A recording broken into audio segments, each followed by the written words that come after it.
Hello parents and friends, welcome back to my channel.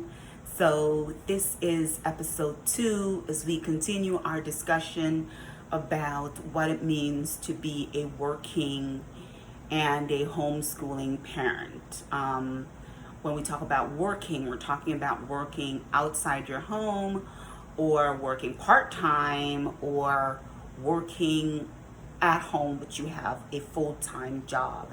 And we were talking about what does that mean and the implications for your children, for your family. And remember the last time we talked about establishing a why. Why are we doing this? And having that as a kind of baseline, because that allows us to make decisions moving forward that anchors us in the months, weeks, years ahead, right? So hopefully you saw that episode and hopefully you wrote down your vision, your mission.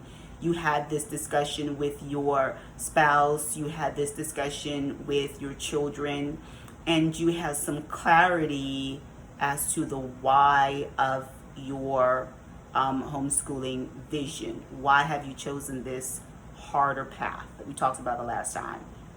Having to work and the decision to homeschool.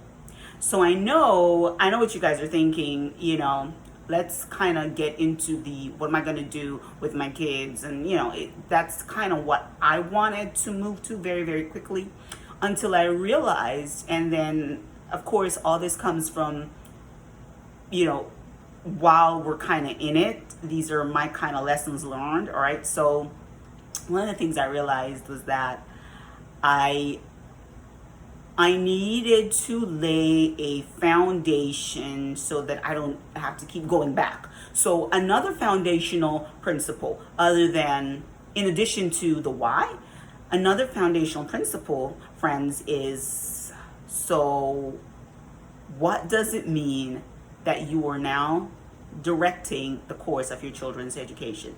So in the 1920s, the Supreme Court established that parents have a fundamental right to direct the course of their children's education. So congratulations, you are a director. And guys, that's important.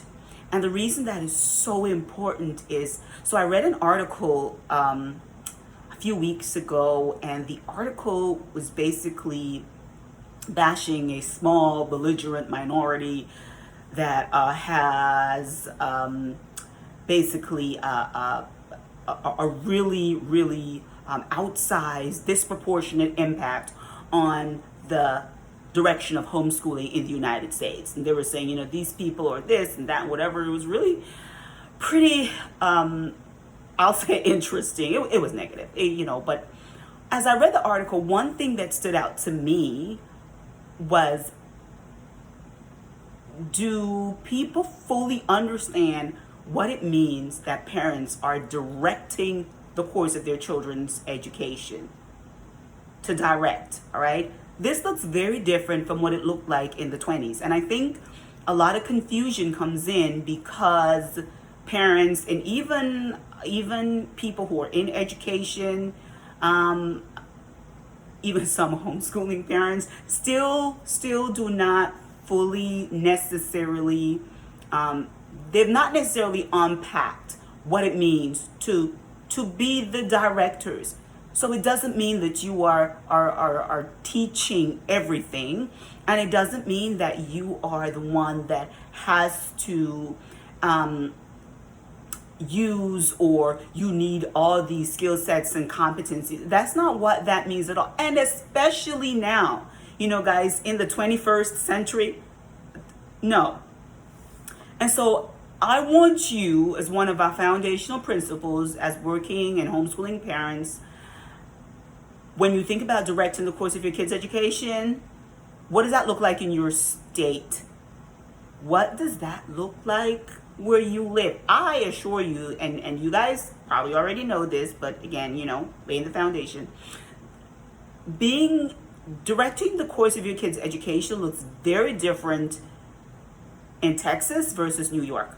It looks very, very different in Oklahoma versus Maryland. It just looks very different. All right, it looks very different. So before you decide, okay, I'm going to jump in and buy the curriculum because I can do this, and or I can't do this at all. I did the vision thing, but I can't do this because okay.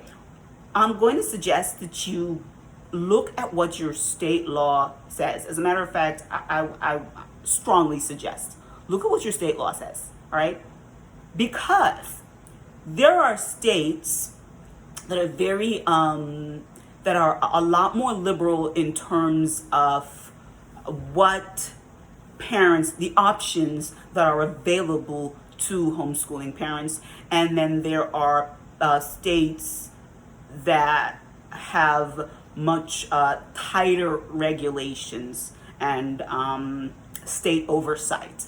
So you want to check that out because that is often the difference between whether or not your child has access to extracurricular activities that are offered to homeschooling parents at the public school, or whether or not your state has online educational experiences, provisions for parents, homeschooling parents who wish to take advantage of that, or whether or not you are permitted to participate in arrangements that exceed a certain number of hours in which you are not the primary instructor, or your participation in co-ops. All that is based on the regulatory oversight that is provided or that is there in your state.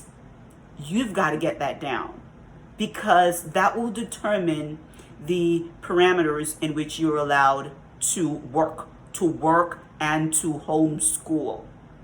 And again, I want to emphasize this: directing the course of your kids' education. We're going to talk a little bit more about this as we produce more and more episodes, but think about what that will mean. Get it out of your head, and I know a lot of you already know this, you're pros, but kind of think outside the box. Think beyond the sage on stage, and just even in more traditional settings, the stage on stage is frowned upon. They do not want the 1960s or 70s or 50s where the teacher is standing as the repository of all information and knowledge and the kids are sitting mutely at their desks or taking notes. That has been a model that has been long derided, discarded, and teachers have moved more into the role of facilitating education, guiding educational experiences. There are flipped models of classroom instruction. There's a whole new world.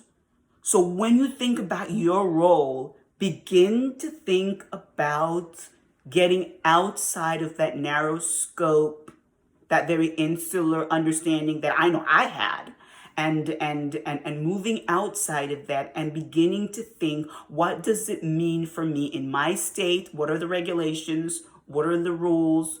What do I need to do?